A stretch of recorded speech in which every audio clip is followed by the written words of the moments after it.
All right, we're going to see if we can do this.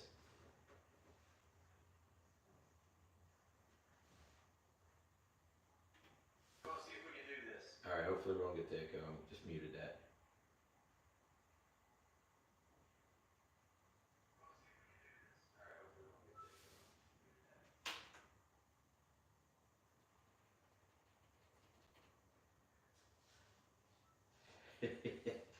Trying for the very first time, guys. Hopefully this works out. Trying for the very first time, guys. Hopefully this works out.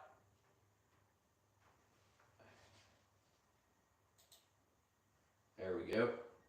All right, now let's see if we can get the chat over here so I can see what you guys are saying.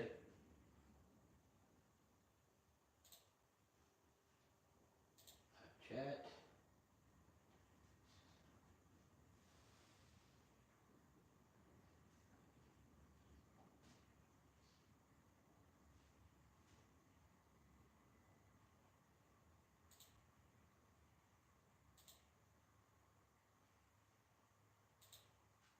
Why it's not showing it on the side?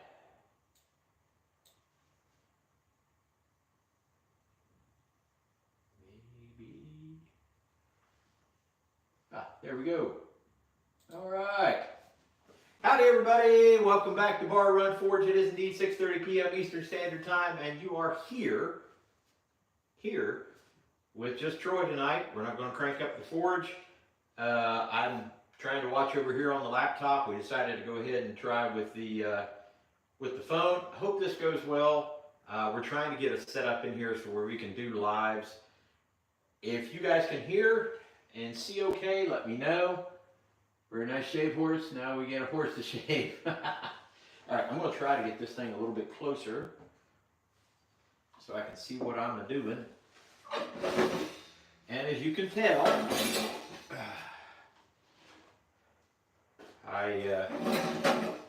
I'm sitting at what is soon to be our new shave horse. A little preview for you guys, and we'll say hello to everybody. Mr. Daniel Baca, D. Baca Maker, Bill Wheel, Kenny Metal Man, Roger Caldwell. I think that's all we've got so far. Jeff Woodring is in here, and Eric at Pumpkin Patch, Forge and Iron Works. Need a TV tray for the laptop. Well, I got a little white table over here. I was going to do that, but you know, I got the Workmate, good old classic Black & Decker Workmate right here. So now we're going to give it a go. And for some reason, going live on the phone, it'll only let me go vertical. So I do apologize for that. I may try to tilt up just a smidge, but I think that pretty well covers it. Let me go give it a little bit of a rotate. See how that works.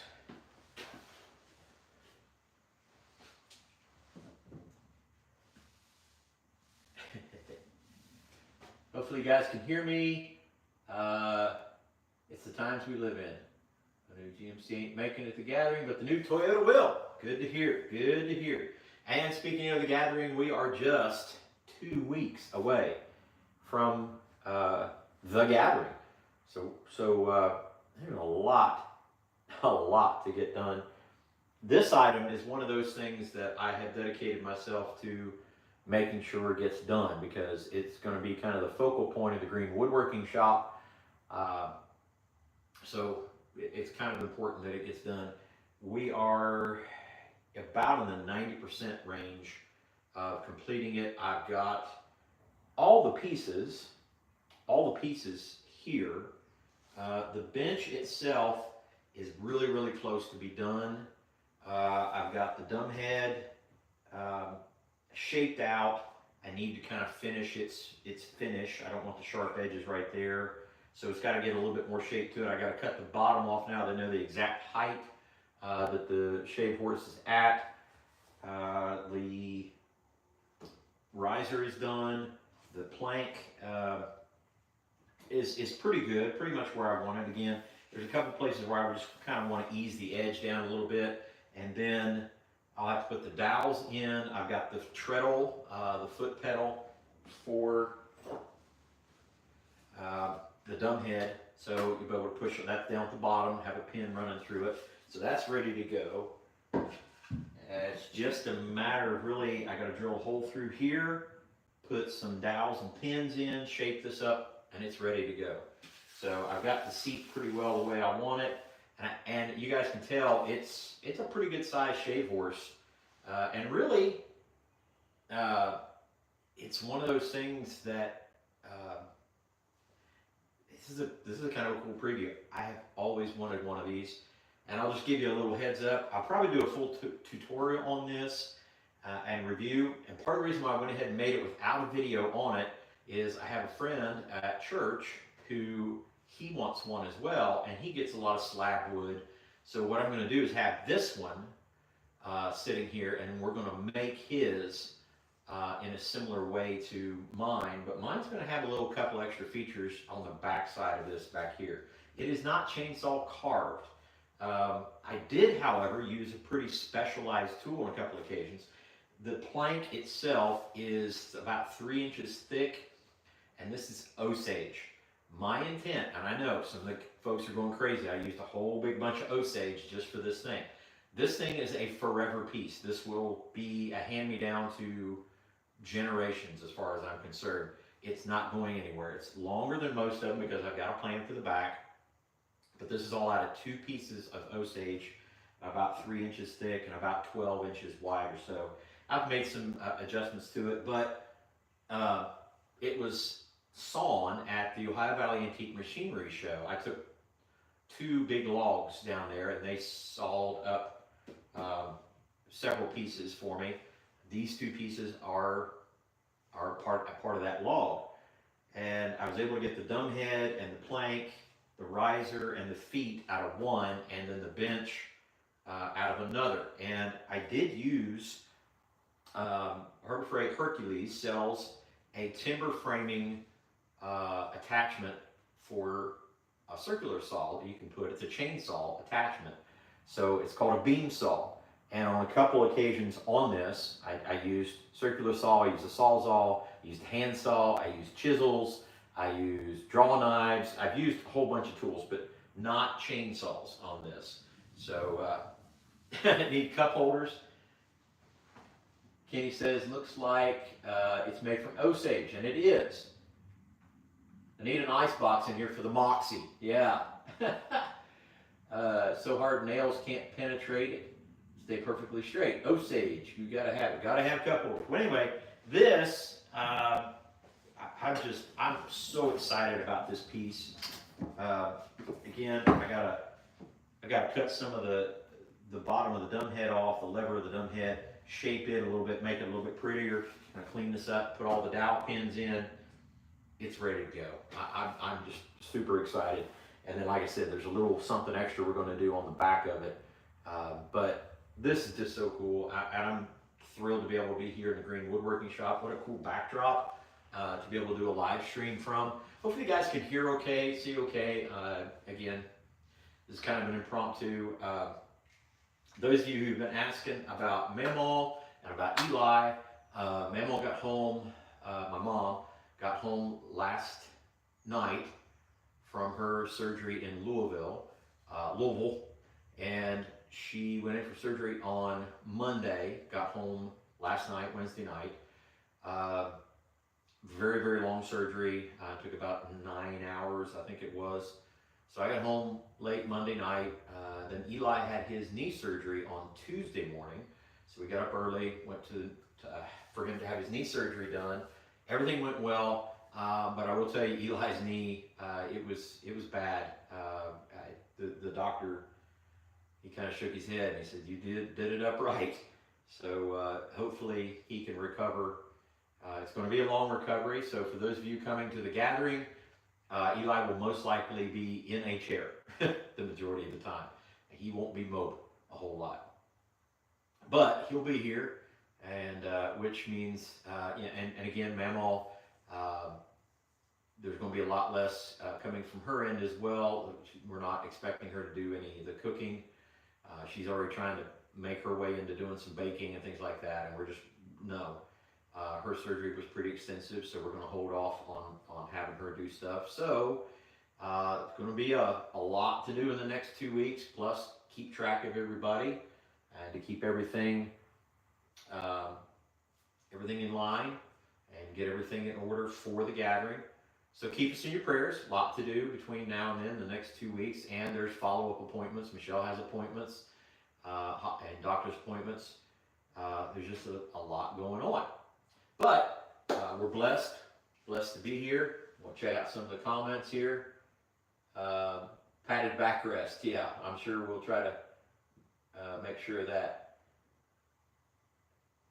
No, he didn't have any pins like Thomas, and Eli ruptured his patellar tendon and ruptured it badly.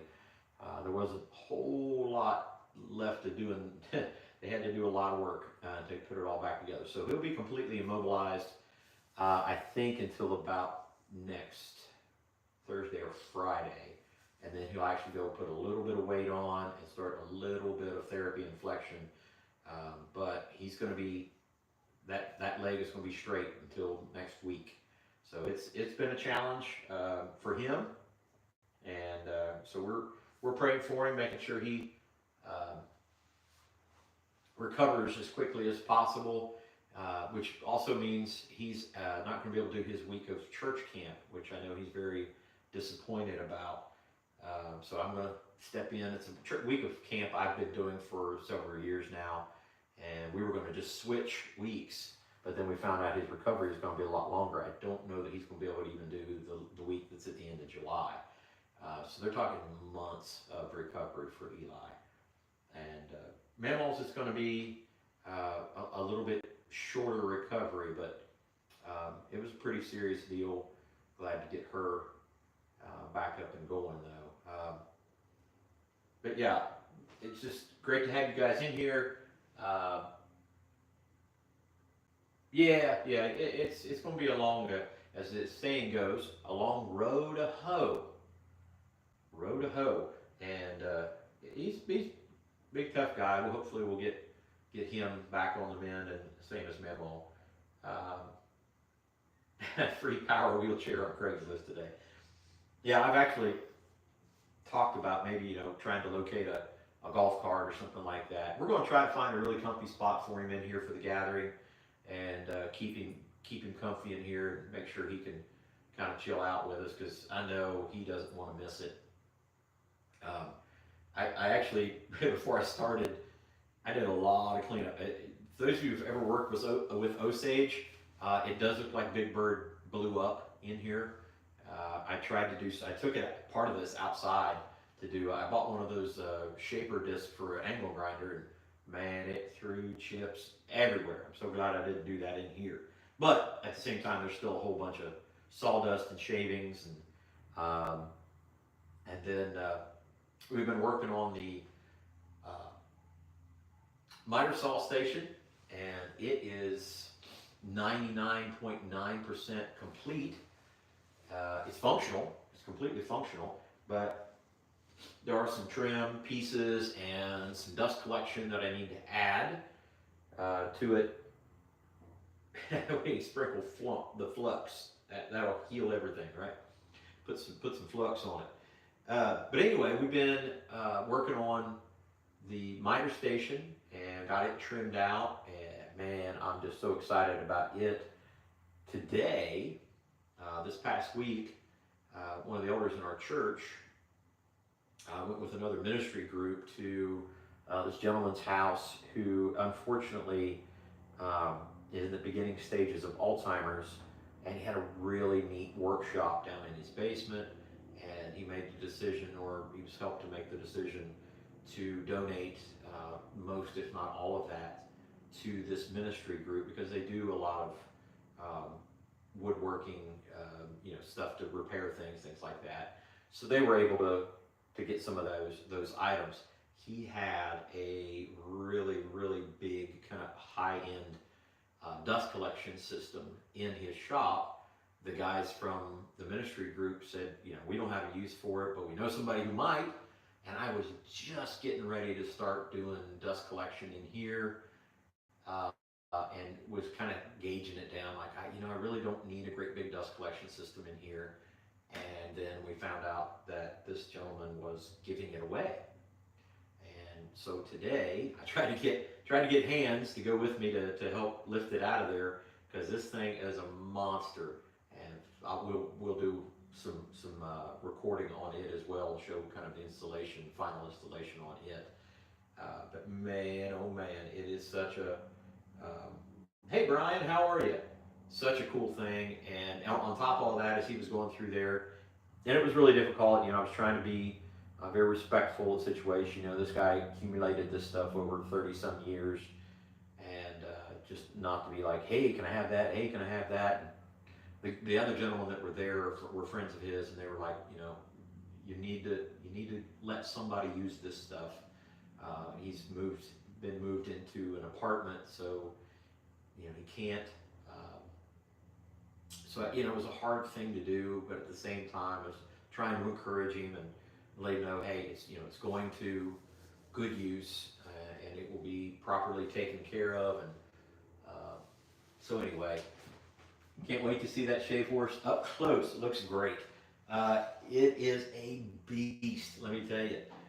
Just without the plank, the riser, and the dumb head, it is a hoss. I mean, to carry it, it's a full one-person carry just to carry the bench, not the other stuff. It's definitely, when this is all assembled, this is a two-person move, which is good, because it's going to sit about where the camera is pretty much all the time, and it probably won't be moved hardly ever.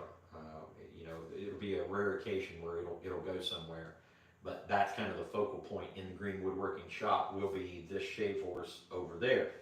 And I see Jeff Killian just came in. I know they're coming in on Thursday, prior to the gathering, and we're looking forward to just seeing everybody. I was going through the list. The T-shirt order has been made. We were gonna crank up the forge. By the time I got home and got Eli taken care of, and Memo, and had some supper and all this kind of fun stuff, I just thought, I can't come out here and crank up the forge, and if they need something, I can't just shut things down and run back to them. And so that's why we decided to do a sit and chat, talking about a little bit about the shave horse and about the green woodworking shop and about the woodworking shop as a whole. The only other thing really left to do in the wood shop to have it fully functional is the ceiling metal, which we have, and the J channel to do that out, and insulation. So, and I'm in debate. I've got some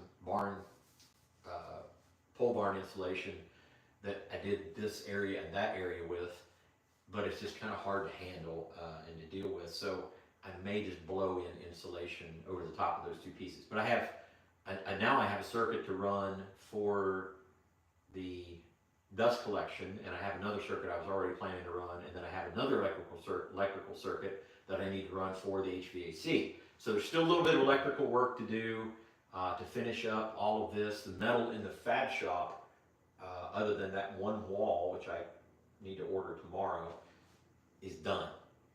So the fab shop is functional and pretty much ready to go. There's Roy. Let's see, it looks, Brian says, yes, it looks pretty chunk-a-blunk. You can paint it all day long. It's not going anywhere. Roy, how are you, buddy?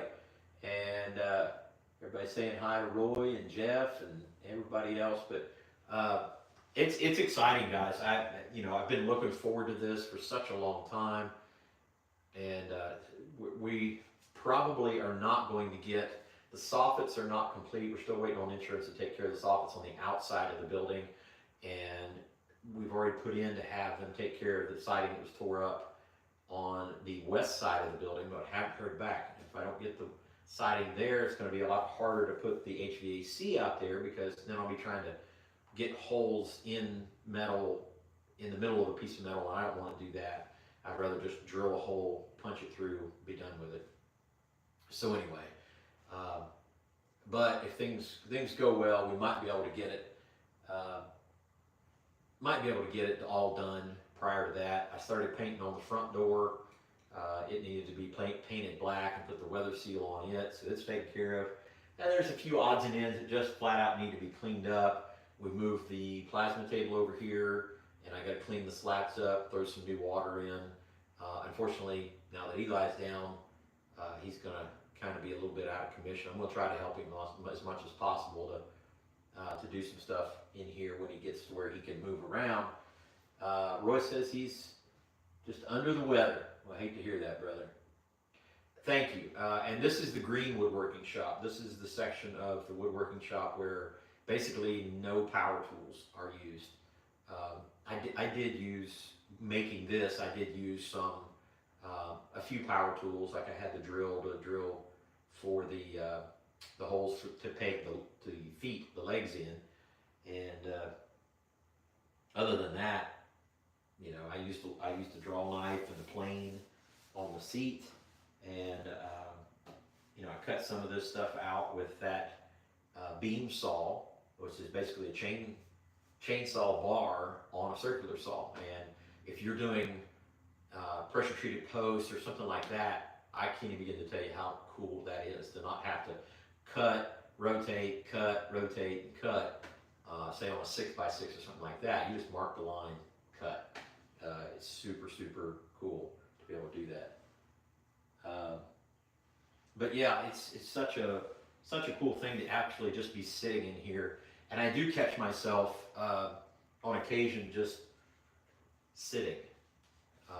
By evening, it is so quiet in here that it's just such a peaceful thing to be able to sit in here. And what I'm really looking forward to, you talk about peaceful, is just to be able to sit in here and make shavings. Like there's a pile of shavings over here, and most of it is off of the bench because I'm easing down the corners with one of the draw knives. And I've really, that's the other thing I really got to do in here. Some of my edged items were in the storm and were laying in water, so some of them have rusted and kind of pitted a little bit. So there's a lot of sharpening of tools that needs to be done before it really gets use. Our buddy Pete says he's got all the parts ready to go for the mill to the fake rotophase converter. Is supposed to be assembled, I'm hoping this weekend. That way you can bring it over here, we can wire it up, and then the mill will be fully functional, ready to go. The lathe, it's just a matter of wiring it up. And then the guy I bought it off of, I happened to see him in it, Rural King, I think it was. And he said, hey, I got a bunch of stuff that I forgot to give you with the lathe, and it's at my other shop. So hopefully by then he'll also, and one of the things is the tailstock, which I was kind of in need of for that, because I was getting ready to go buy another tailstock for that. All right, we'll look at some comments here real quick. Brian says, maybe could use the shave horse to shape my wheelbarrow barrel, handle. Oh yeah. Yeah, that would be really, really cool. It works out really good. Bobby from Dogbone Knives is in here. Good to have you in here, brother. And I apologize for going back and forth here without our buddy here. It's just kind of an odd feeling. I'm really kind of missing him being a part of what's going on out here. I'm really hoping he'll be able to heal quick, and not selfishly. I want him to heal quick so he can heal quick, and getting back on his feet again. And you know, it's not going to be easy, but you know, we're here, just having a great time. When the gentleman I was getting the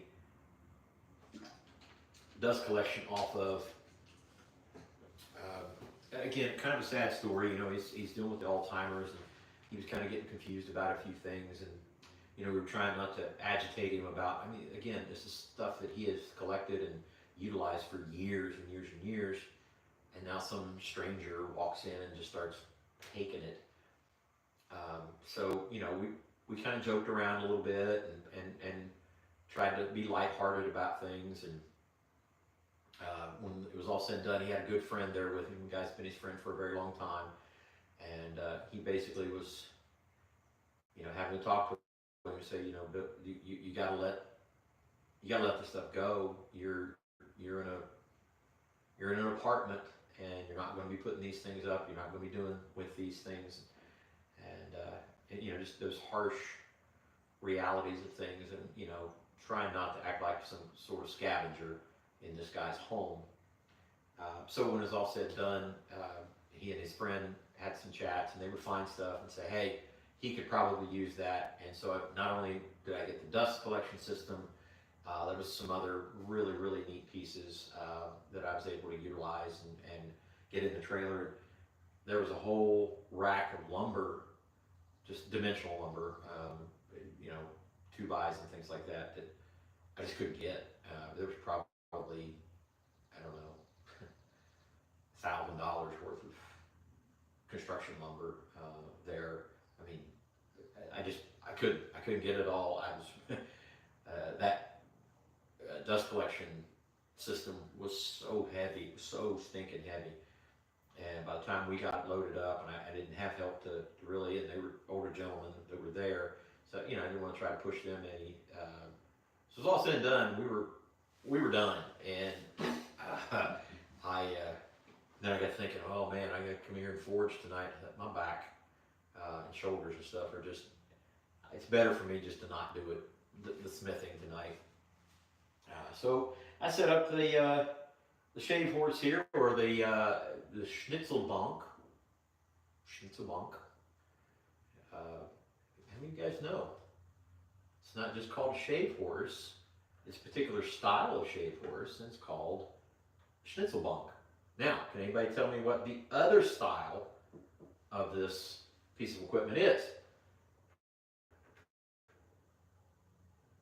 Yeah, Roy, that's really the goal. The goal here is a maker's space.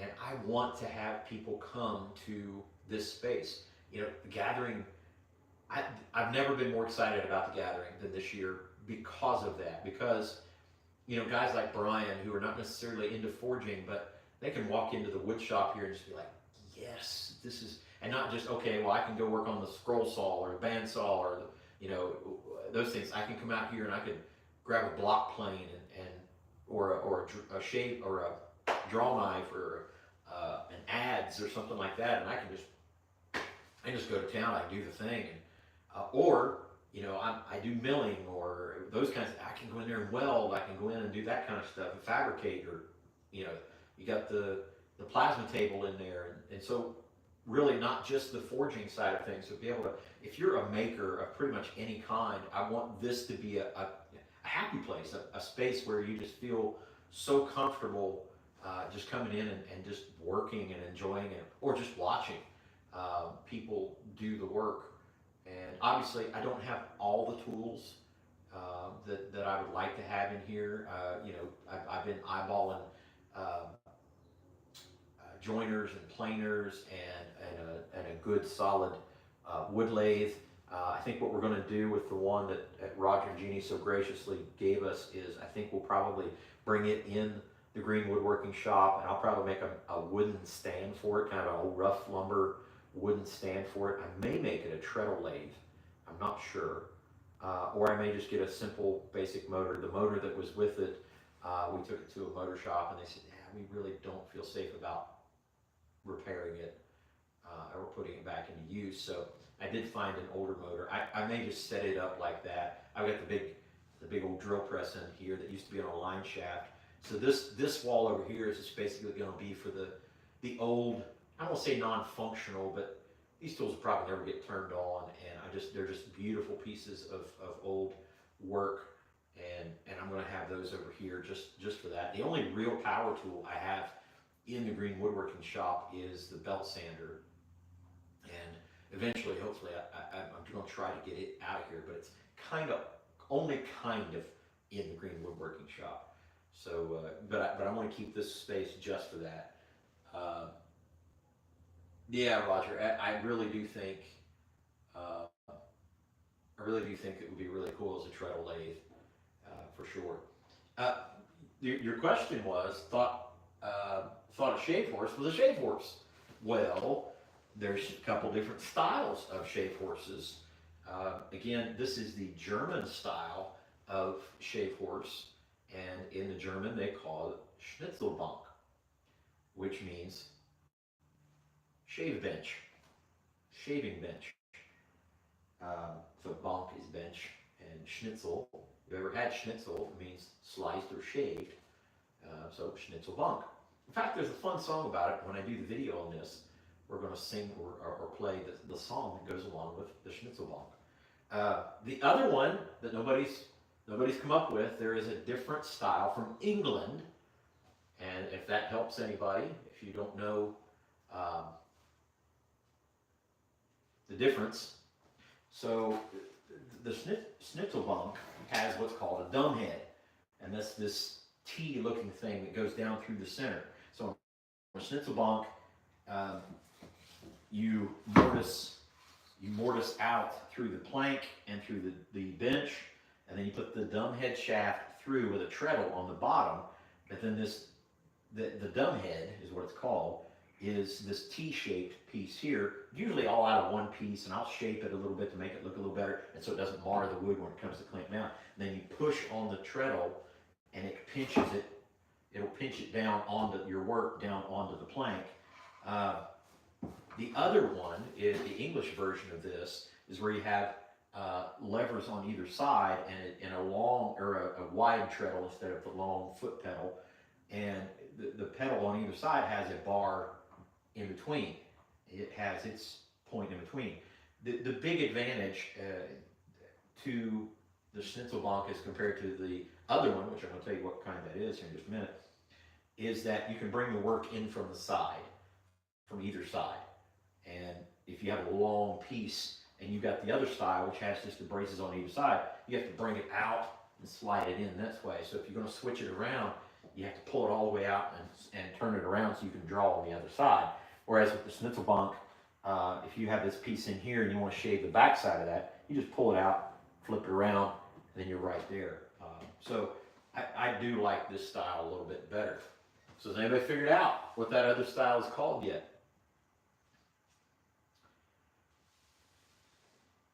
Okay, I'm going to let you know.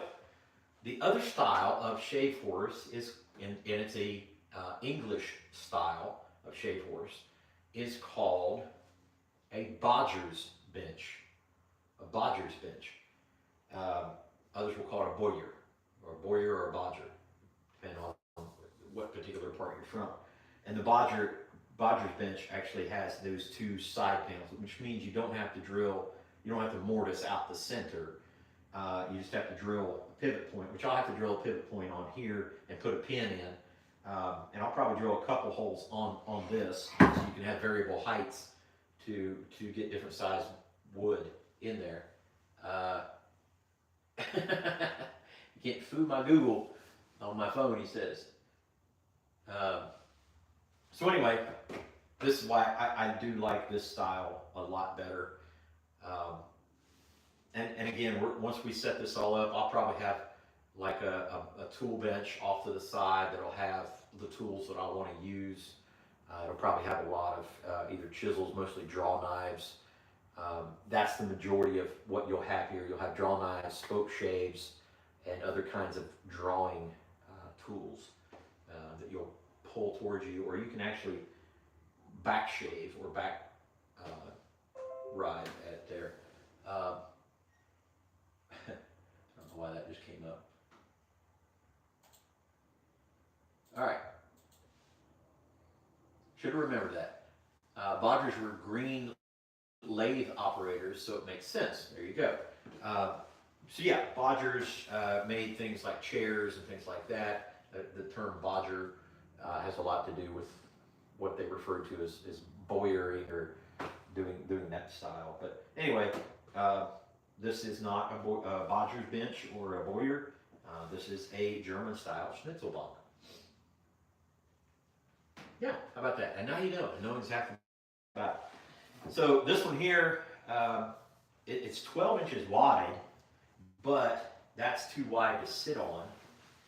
So I notched this out right here. So when you're sitting here, the treadle goes right here. You push on the treadle, it moves the dumb head and pinches down on your work. And then when you let go, it releases that pressure and then you can move your piece of wood that you're working on in a couple different ways. And so it just comes down to this is kind of a comfortable height for me. It may not be for a guy like maybe Eli or Jeff Killian or somebody like that, but this is a comfortable working height for me. And again, I gotta cut some of the bottom off of it so this height is a little bit more user friendly to pinch stuff down on the plank. And actually, I think I've got the plank upside down. I just have to roll it over on it. And then again, put the pins or the dowels in here. And some people like a lower riser, so the plank is lower at a lower angle. Some people like it at a higher one. But you know, I looked right here and I thought, with a piece like this is a good feel for me, because if that comes right up in here, you know, that's in this area right here. So I'm pretty comfortable with that. Now my buddy is like 6'2", 6'3", so you know, this setup may not fit him exactly. So we'll play around with it and get him something that works for him. Will there be a quiz later? There just might.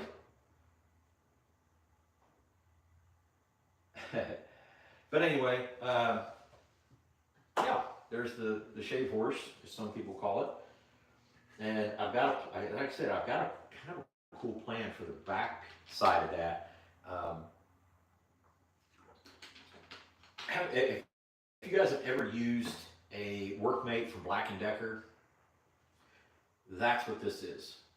And that's another reason why I got this. This is an old workmate. This is like one of the original workmates right here that my ex-father-in-law gave to me many, many years ago.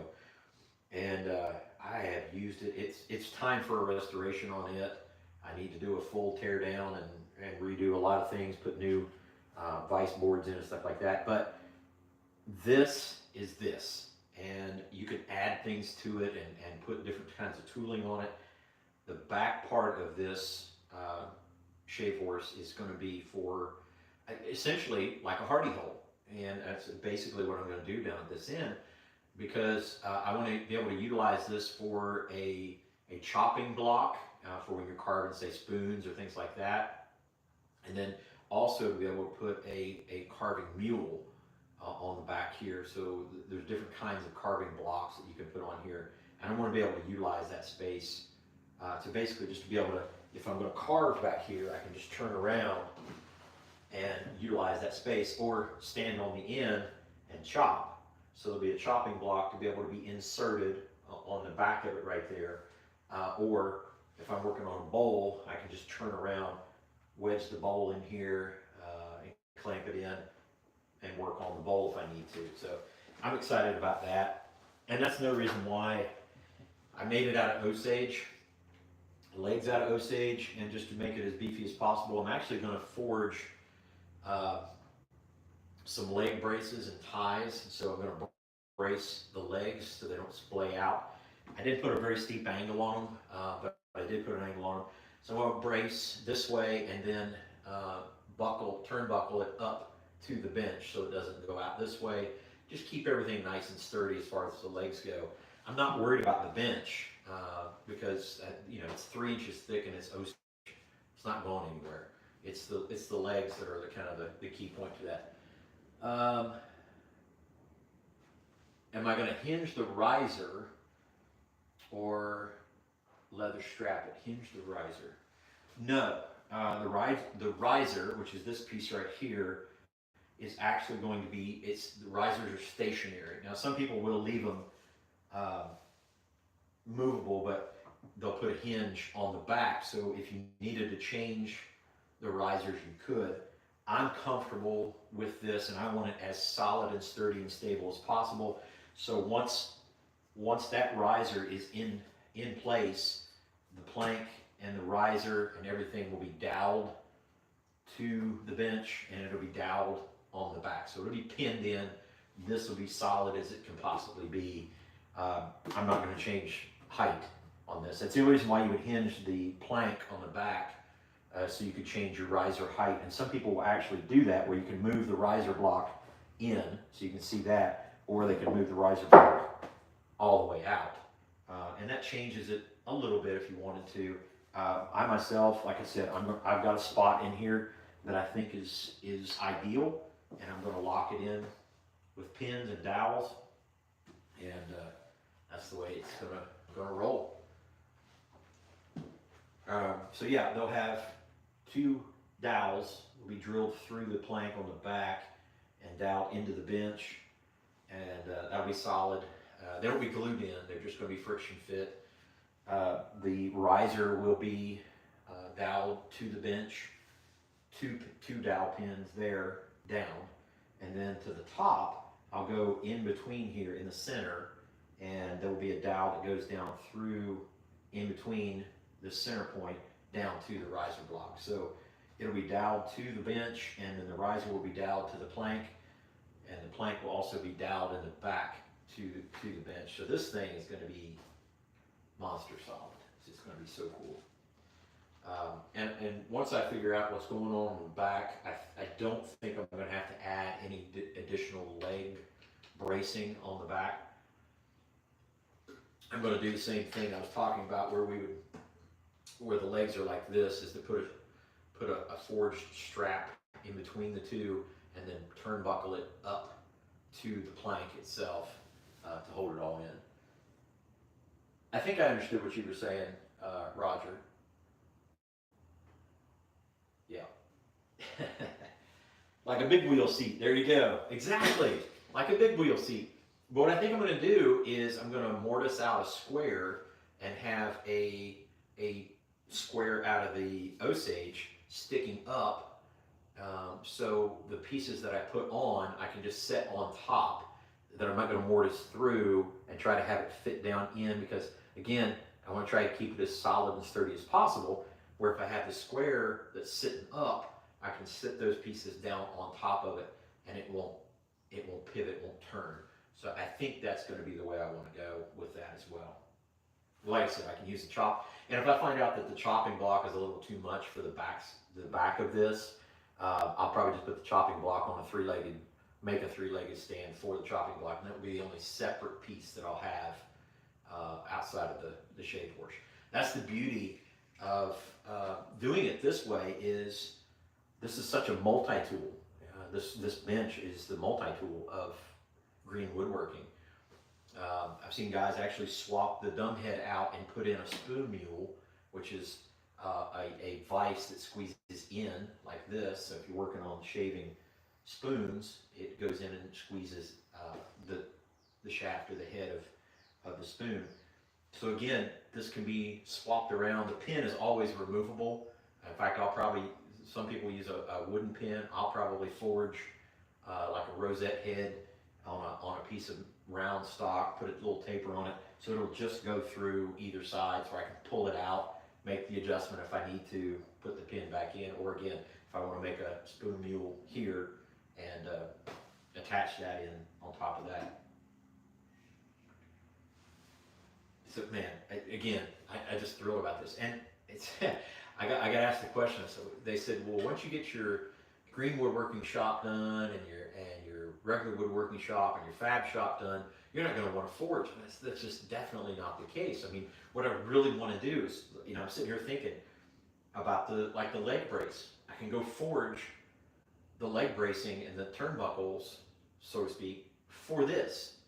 I can make more draw knives. I can make adzes. I can do all of those things, spoon gouges and things like that. I can make all those things in the blacksmith shop for this. So really, the purpose of the blacksmithing from years ago, to be able to utilize it for these types of purposes, and not just for the ornamental stuff. I love the ornamental stuff. And speaking of which, that's what we were going to work on tonight, was some more of the scrolling and the attachments for the sign bracket. But again, I didn't feel up to firing everything up. Yeah, I mean, you can make your hammer handles here, axe handles, all those things. Every part of that for something we forge in there can be done here. If I make a froe, I can make the handle for the froe here. If I make an adze, I can make the handle for the adze right here. If I'm going to be making a post drill, or not a post drill, but an auger bit T-handle, I can make the T-handle for that here. Again, this opens it all up. It's just so cool. And yeah, if I had a lathe, I could turn those things, some of those things on the lathe, but it's just not quite the same as it would be right here. And again, I love the quiet of it. It's so cool because there's this dividing line between the green woodworking shop and the conventional woodworking shop.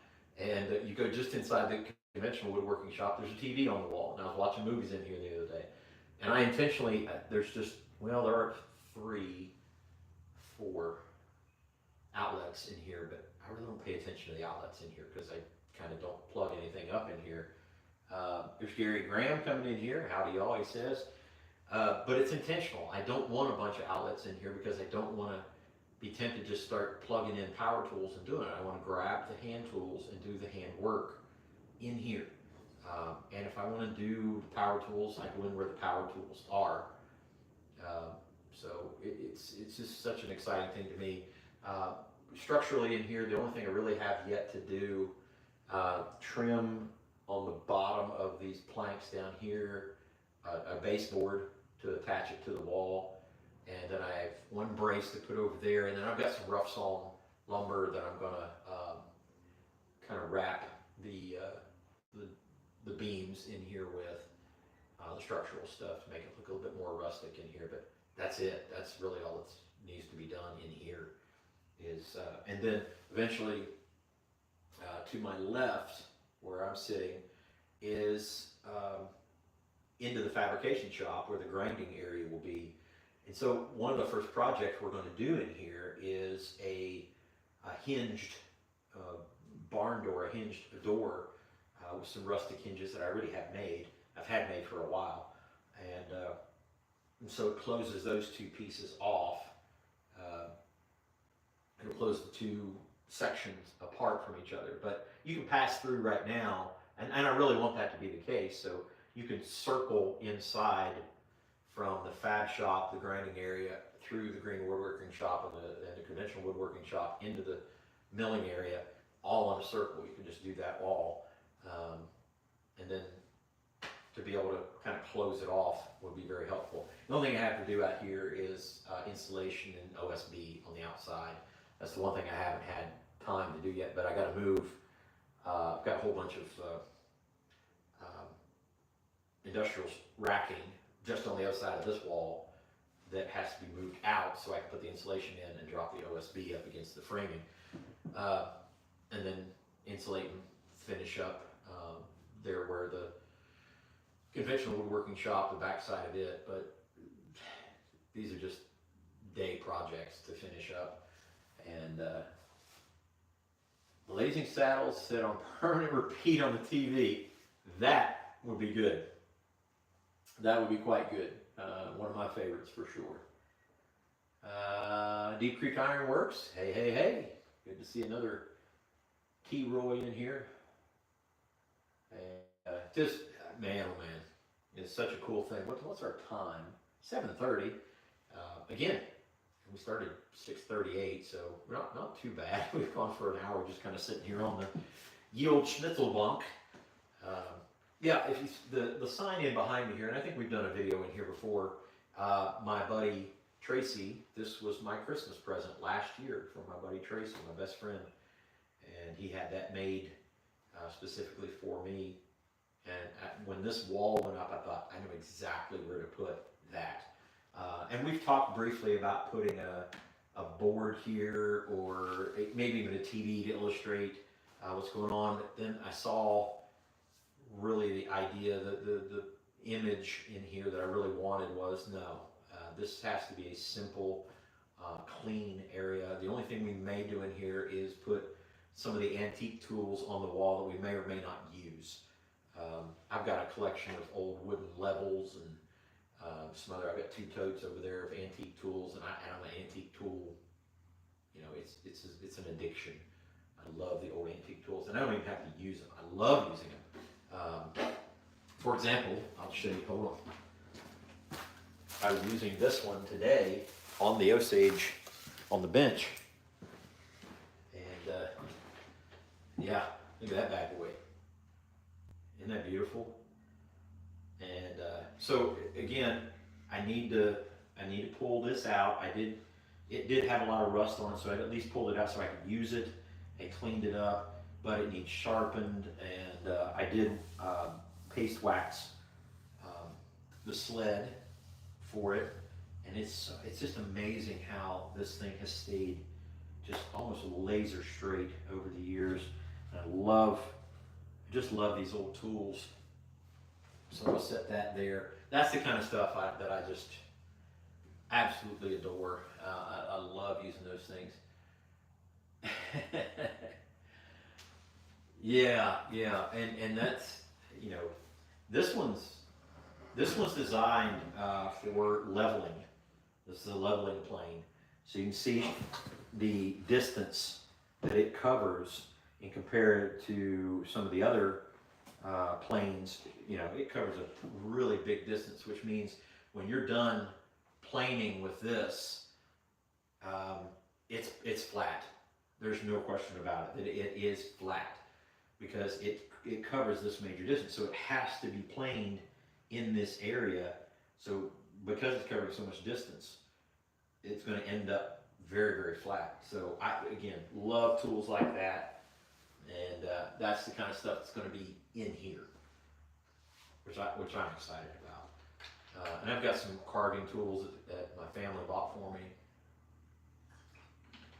And I'm always looking for adzes and bowl gouges and stuff like that. So if you guys come across them or whatever, let me know, because I really want to get a good collection in here and just have create a workbench to have right up beside me and just reach in there and pull out the tools that I need to just go.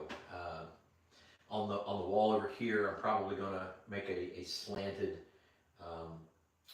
bank of for things like my planes and things like that. So I can just kind of go over there, grab one, and go. So as you guys can tell, I'm thrilled about this area. And I could probably go into the conventional woodworking shop and show you how thrilled I am about that too. And granted, you go into my conventional woodworking shop right now, you know, there is a Dayton drill press, a Chicago or a Central Machinery belt sander, a beautiful, oh guys, if you need a scroll saw, the new Bauer 22-inch throat scroll saw is phenomenal. I found one on closeout. The guy bought it to cut crown molding and didn't like the way it cut crown molding, so he brought it back in.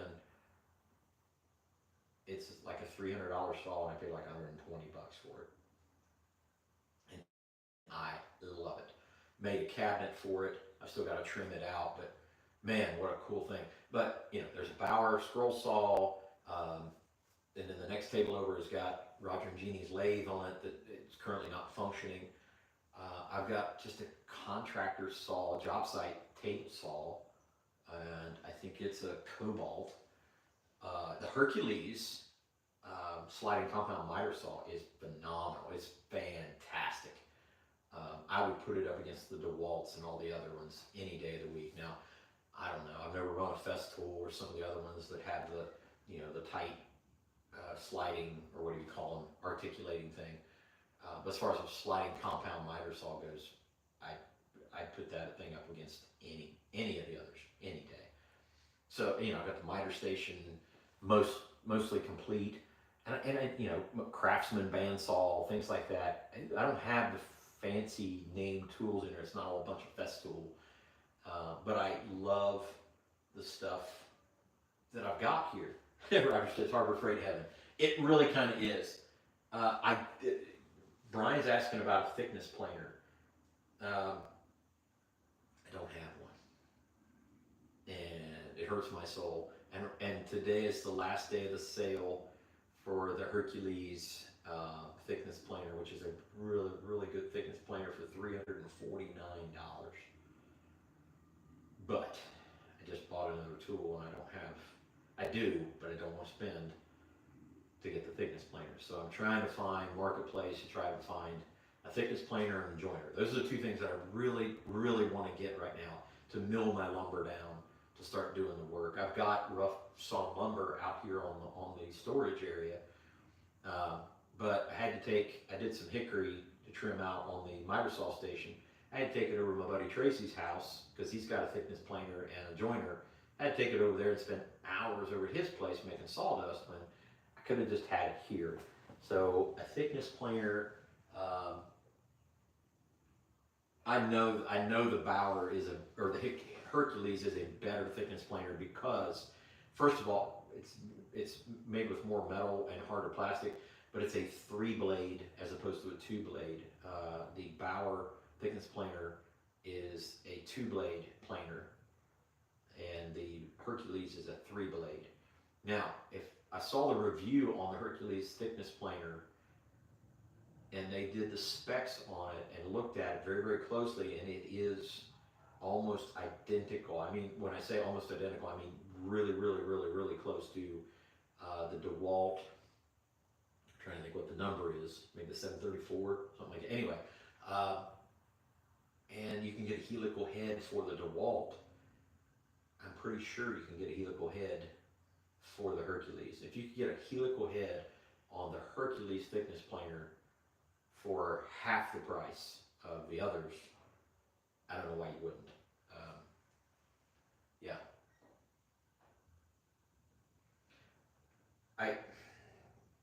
If you can get to Harbor Freight in the next, well, they're closed. $349 for 3-blade thickness planer. That's pretty doggone good. It was a heck of a dog. It's $399 normally.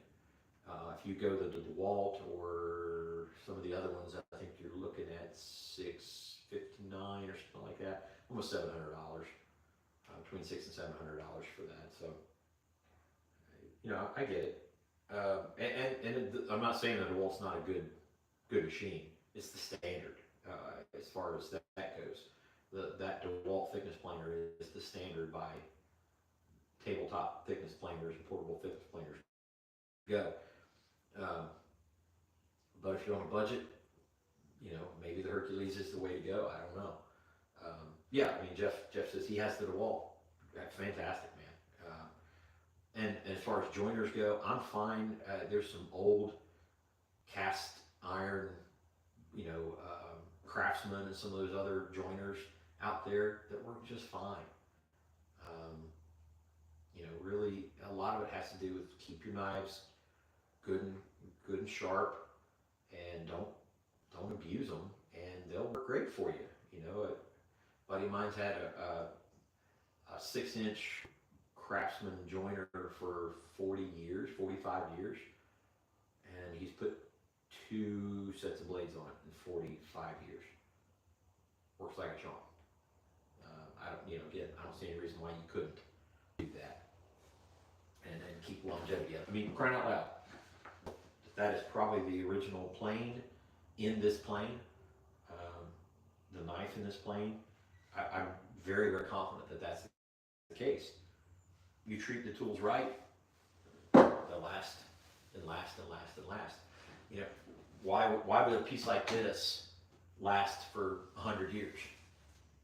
Because if it's treated correctly, it's kept out of the weather, and it's taken care of, they will last for a very, very long time. That's just all there is to it. Roger, I'm guessing you're talking about the joiner, that you've got the Craftsman joiner. Back, again, when they were cast iron tables and stuff, why not? Start switching to plastic and aluminum, things will break and things will go bad on them. The cast iron just doesn't. It's heavier. You get less chatter. You get it's just so much about it that's better. So yeah, I'm roughly in the market for thickness planer and joiner, and eventually I'd like to get a hold of a full-size lathe. Those are really the 3 things in the conventional woodworking shop that I want. I've got plans to put a router lift table in the miter saw station area. So I've got the extra router for that. I just need to get the router lift.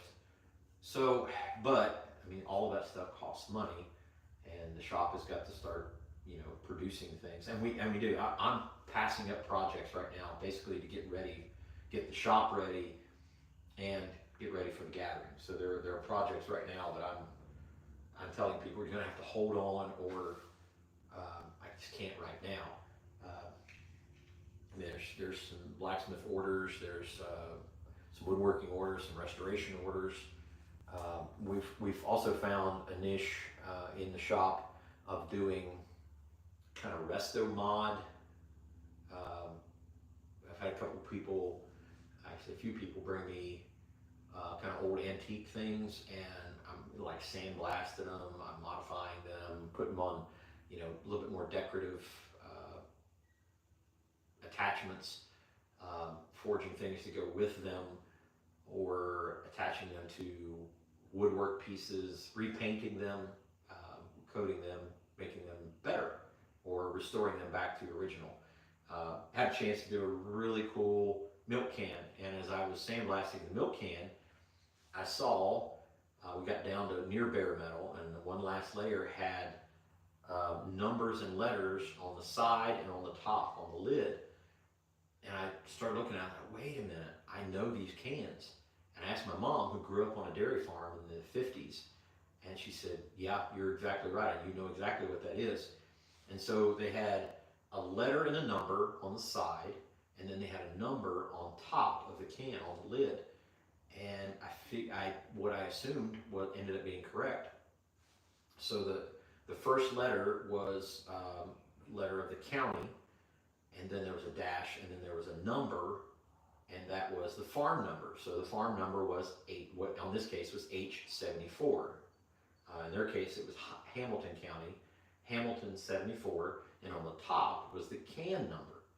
So when they were collecting milk and delivering milk and things like that, they knew the farm that it came from, they knew the can number, and they could trace the batches and things like that. So I asked the customer, I said, if you just want this thing, and she wanted it painted black, kind of a shiny black, which I was kind of hoping that she would just let me clear coat it and just really be very rustic and original with it. And she wanted it black, and it's okay. So, but she did want the numbers painted back on. So I was able to kind of hand paint, because they were hand painted on. So I hand painted back on the numbers, and she loved it. And that's the kind of stuff I've been doing also as some projects. She brought me a swing that needed repair, and the seat replaced on kind of your porch swing. So got that one to do. And I told her she got to wait till after the gathering and a couple other things. So it's a lot of fun stuff. There's Mr. Adam, Aussie. I do my router the old-fashioned way: loosen the clamp, twist the collar, tighten the clamp. There you go. Yeah, I mean, absolutely. I mean, I've got a conventional router table right over there, and I could set that up, and I could find another spot for it. But I've got this surface that can just be so useful, and it's just a flat surface. And I don't want to build another cabinet and a unit to go with the router table. I want to be able to quickly access it and use the whole length. Like if you were going to shape or do some molding or something like that, you want to be able to get a long plank and just run it along a fence or whatever and do that. And I've got T-track in my miter station, so why not put the router in that area, because that way I can attach a fence and adjust the fence back and forth and do it that way. What's going on is we're hanging out in the green woodworking shop at Barr Run Forge, right back there. Just kind of showing off the about 89% complete Schnitzelbank shave horse here in the shop. And really looking forward to getting it done and putting it to use so we can have fun during the gathering with this. And in comes Mr. Eli Roush. He says, buenos nachos. Good nachos, everybody. Everybody say hi to Eli. And we said hi to Adam down at Speargrass Forge. So yeah, just decided to sit here in the green woodworking shop. And again, I had a white table, but I also had this Black & Decker Workmate, which is basically a newish version of an ancient piece of equipment. It was basically the old Black & Decker workmate for many, many years. And so I'm decided to sit on it, set it up, and kind of show you about it roughly. Again, we'll have more demonstration on it when it's completed and everybody's here in 2 weeks for the gathering. If you have not already RSVP'd for the gathering, please do that. Go to www.barrunforge.com/events. It's BARRUNFORGE.com/events. Go to the gathering, RSVP, let us know you're coming. I heard some people on Brian's lives like, yeah, I'm thinking about going to that. I'm like, please RSVP if you're coming, because that lets us know. We started knocking out a list in our head of how many people are going to be here registered at least for Friday and Saturday, or RSVP for Friday and Saturday, and we're already up to like 27 to 30, and then we've got some other people we know are coming. So potentially Friday we could have between 25 and 30 or more. Saturday could be 35 to 40 people here.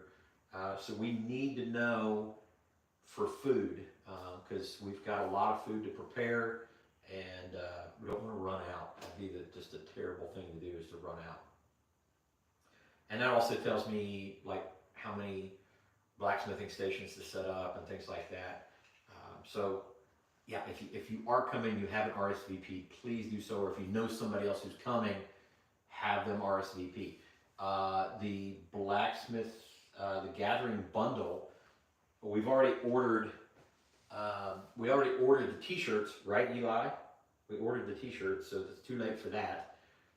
And then you can still get tickets for a raffle ticket for the chair, and you can also, I suppose, buy blanks. So the raffle tickets are $10. You can buy a Barr Run Forge T-shirt, just won't be the gathering T-shirt. Those are $15, or a sweatshirt for $35, and whatever the blanks are. Each one's different, so. And hopefully Eli will kind of help me figure out how to make some more blanks and have them in stock between now and then, because I have a thought that we might run out. I'm not sure. So anyway, it is now 7:45. I'm gonna probably shut it down here very soon, because I gotta get back in and keep an eye on everybody and check on how things are going. But I'm excited about this. I'm excited about the chance to get in this shop and really do what this shop was intended to do. You know, we got roof on, we got insulation in, we got ceiling in, except for the conventional wood shop needs ceiling metal and insulation. So, and it also just told me that the battery is low on the PC that I'm using briefly, just so I can catch up with the chats. But, what did I do? And there's Eric coming in, just in time for us to say goodbye. All right, so really looking forward to you guys being here. If you're coming to the gathering, we're going to have a couple lives, I'm sure, during the weekend.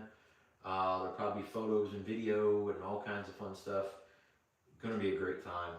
Again, if you are coming, bring something food-wise or some other thing that you can share or demonstrate that's kind of local to you guys. You know, bring an appetite. Bring, you know, if you play a musical instrument, bring it, or come ready to play it or sing or whatever. We're going to do some music. We're going to do food. And I'm really, I'll be honest with you, our veterans to the gathering, I may have to lean on you guys a little bit for this one, because, you know, Mama's going to be out, Eli's going to be out. We are going to have Reagan here with us, but I'm sure she's going to be paying close attention to Eli. And then it's just kind of just basically going to be me and Michelle. And Michelle's got her limitations on all of this as well. So I may have to lean on our veterans a little bit for the weekend and hopefully get everything. Thank you, Daniel. Yeah, so really, like I said, I'm just absolutely thrilled getting ready for this. Got a lot of work to do in the next 2 weeks, and as somebody once said, we got a long way to go and a short time to get there. So, anywho, I'm gonna get off of here. So this year's gathering challenge is a foot race. There you go. All right, so if you guys have not already, please let us know if you're coming. And again, feel free to come early. Stay late. It's quite all right. We love having you guys here. If you can't make it for the gathering and say, hey, you know what, I can come in May or June or whatever, let me know and we'll make provisions for you. We love having people out here. You know, Brian has come just kind of random, not random, but, you know, hey, can I come on my way to this thing and stop in and say hi or spend some time here? He's helped me in the shop, put some stuff up. You know, Thomas has been here. Some of you guys have just been here to come hang out. Roger and Jeannie have come by a couple times. They've probably got the best sneak peek so far, and still yet not the whole deal. So, so anyway, God bless you guys. We will see you on the next one. We'll probably have a full-on live forging next week on Thursday night. As far as I know, I don't see a reason why we wouldn't. Just everything caught this week. It was a full week. So I just wanted to sit down and chat with you guys about what all's going on here. We will see you on the next one. God bless. Love you guys. Take care. Bye-bye.